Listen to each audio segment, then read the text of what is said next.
Right, sorghum. Next crop is sorghum. Scientific name is sorghum bicolor. What is the common names?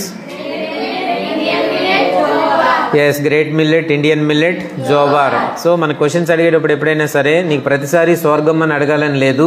sorghum బదులుగా what is the spacing of Indian millet అడగొచ్చు. what is the spacing of great millet అని అడగొచ్చు. what is the spacing of jowar అని అడగొచ్చు. లేదంటే what is the origin of Indian millet అనొచ్చు. నీకు Indian millet ఎక్కడి నుంచి వచ్చిందా అంటే మన ఎవరు చెప్పలేరు, నీకు తెలియాలి. కామన్ నేమ్ నీకు తెలిస్తేనే నువ్వు చెప్పగలవు అనమాట. So what is the origin of Indian millet? Africa, Ethiopia మరియు సూడాన్ ఈ ప్రాంతాలుగా చెప్పొచ్చు అనమాట. కాబట్టి ఇండియన్ మిల్లెట్ అన్నా, జోవర్ అన్నా, గ్రేట్ మిల్లెట్ అన్నా, క్యామెల్ క్రాప్ అన్నా, కింగ్ ఆఫ్ కోర్ సీరియల్స్ అన్నా ఒకటే కంప్లీట్గా. అన్ని పేర్లు ఒకే దగ్గర అయితే మనకు ఉన్నాయన్నమాట.